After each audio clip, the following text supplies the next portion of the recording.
तर hi hello नमस्कार, मी अश्विनी. तुमच्या सर्वांचे अश्विनी दरेकर या चॅनलमध्ये खूप खूप स्वागत आहे.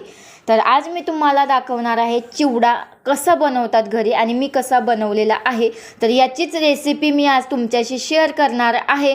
तर आधीमध्ये चिवडा कसं काय, तर चला मी आणलं होतं बाजारामध्ये सर्व काही चिवड्याचं जे सामान, पण मला तेवढा वेळच भेटत नव्हता. तर आज तो दिवस फायनली आलेला आहे आणि आज मी बनवलेला आहे चिवडा. तर मी कसा बनवलाय, काय बनवलंय, घरात अगदी जे आहे ते, मी एक्स्ट्राचं सामान कोणतंच आणलेलं नाही. तर मग चला आपण व्हिडिओला सुरुवात करूया. तर सर्वप्रथम मी येथे ह्या लाया अगदी स्वच्छ चाळून स्वच्छ करून घेतलेल्या आहेत, पाहू शकता तुम्ही. आणि मी इथे एक घेतलेला आहे टप, म्हणजे टपामध्ये आपल्याला सर्व चिवडा व्यवस्थित कालवता येईल आणि सर्व साहित्य त्या एकाच टपामध्ये बसेल. तर माझ्याकडे होता टप, मी तो घेतलेला आहे. तर तुमच्याकडे तसं काही मोठं असेल तर तुम्ही घेऊ शकता. त्यानंतर येथे मी घेतलेलं आहे डाळवे, म्हणजे जी काही चिवड्यात डाळ टाकतात ती. त्यानंतर बारीक कट केलेले खोबरं, कढीपत्त्याचे पाने येथे मी स्वच्छ धुवून घेतलेले आहेत. त्यानंतर मी घेतलेले आहे ते शेंगदाणे आणि त्यानंतर लसूण कट करून घेतलेला आहे आणि हिरवी मिरची देखील मी स्वच्छ धुवून बारीक कट करून घेतलेली आहे. तर अशा प्रकारे मी हे सर्व साहित्य एका ताटामध्ये व्यवस्थित काढून घेतलेलं आहे, जेणेकरून नंतर धावपळ होत नाही. हे आहे किंवा ते नाही आहे. आणि इथे डाळीसुद्धा मी स्वच्छ चाळून वगैरे घेतलेल्या आहेत. तर येथे आहे माझ्याकडं चिवड्याचा मसाला सुहाना. तर त्यानंतर येथे आहे आपले मका पोहे. तर मका पोहेचं सुद्धा माझ्याकडं पूर्ण पॅकेट आहे आणि हे पूर्ण पॅकेट मी टाकणार आहे. तर चला मग आपण मका पोहे पहिल्यांदा तळून घेऊयात. त्यानंतर मसाले देखील मी एका ताटामध्ये व्यवस्थित काढून घेतलेत, म्हणजे नंतर आपल्याला गडबड किंवा धावपळ व्हायला नको. तर मी येथे घेतलेलं आहे चवीनुसार मीठ, त्यानंतर जिरे, त्यानंतर लाल तिखट. हे लाल तिखट माझं घरचंच आहे.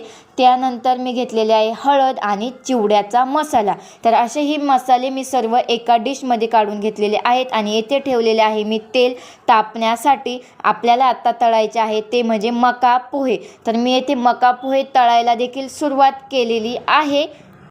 तर चला पटपट मी येथे मका पोहे तळून घेते सर्व. तर अशा प्रकारे माझे मका पोहे देखील तळून सर्व रेडी आहे, पाहू शकता तुम्ही. आणि एका पॅकेटमध्ये येथे एक कटोरेभर मका पोहे आपले झालेले आहेत तळून.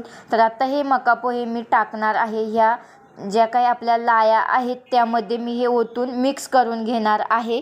तर अशा प्रकारे मी सर्व मिश्रण एकजीव मस्त एकत्र करून घेतलेले आहेत.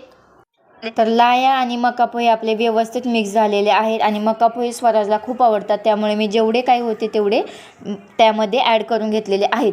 तर आता मी येथे देणार आहे फोडणी. तर मी येथे पहिले जे काही आपल्या डाळी आहेत, डाळवे आहेत, ते तळून घेत आहे पहिल्यांदा.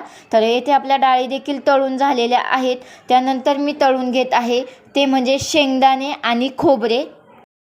तर माझ्याकडे ते मी शेंगदाणे सर्व भाजून ठेवत असते, त्यामुळे ते भाजलेले होते ऑलरेडी.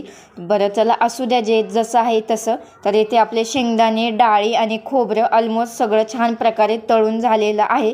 आणि आत्ता आपल्याला चिवड्याला द्यायची आहे ती म्हणजे फोडणी. तर मग चला मी फोडणीची सुद्धा तयारी करून घेत आहे आणि फोडणीत काय काय यूज करणार आहे ते सुद्धा मी दाखवते. तर येथे हे तेल आहे, त्यामध्ये मी हिरवी मिरची, लसूण आणि कढीपत्ता टाकून घेतलेला आहे. छान प्रकारे हिरवी मिरची, लसूण, कढीपत्ता छान तेलामध्ये फ्राय होऊन द्यायचा किंवा छान तळून द्यायचा.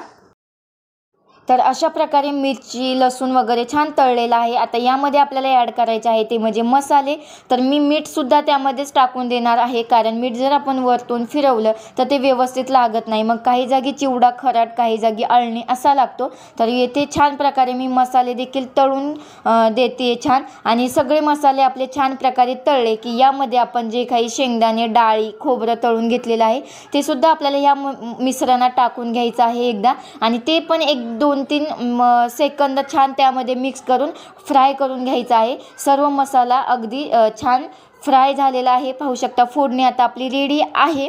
तर आता ही जी फोडणी आहे ती आपल्याला ओतायची आहे, जे काही आपण लाया आणि मका पोह्यांचं मिश्रण केलेलं आहे त्यामध्ये.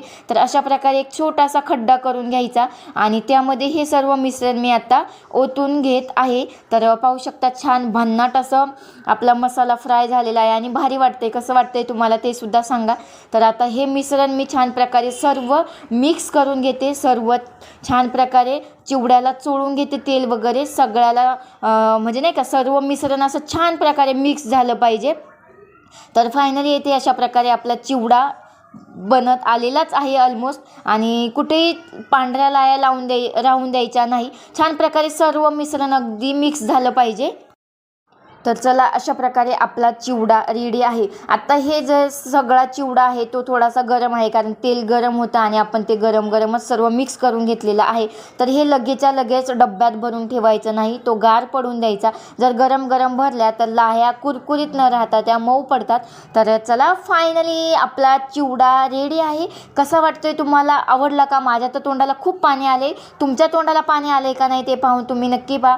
तर इथे माझ्याकडे कोथिंबीर नव्हती, सो मी नाही टाकली. तुमच्याकडे असेल तर तुम्ही नक्की टाका. तर जे काही आपल्या घरात आहे त्याच गोष्टींपासून मी चिवडा बनवलेला आहे. तर भन्नाट असा आपला चिवडा रेडी आहे. अगदी माझ्या तोंडाला खूप पाणी सुटले. तर चला फ्रेंड्स, मग तुम्हाला ही माझी रेसिपी कशी वाटली?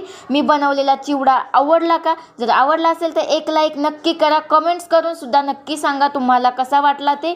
आणि अशा छान छान व्हिडिओ पाहण्यासाठी तुम्ही माझ्या चॅनलला नक्की सबस्क्राईब करा. तसे बेल आयकॉन देखील दाबा. तर चला, भेटूया अशा नवीन नेक्स्ट व्हिडिओमध्ये. तोपर्यंत बाय बाय.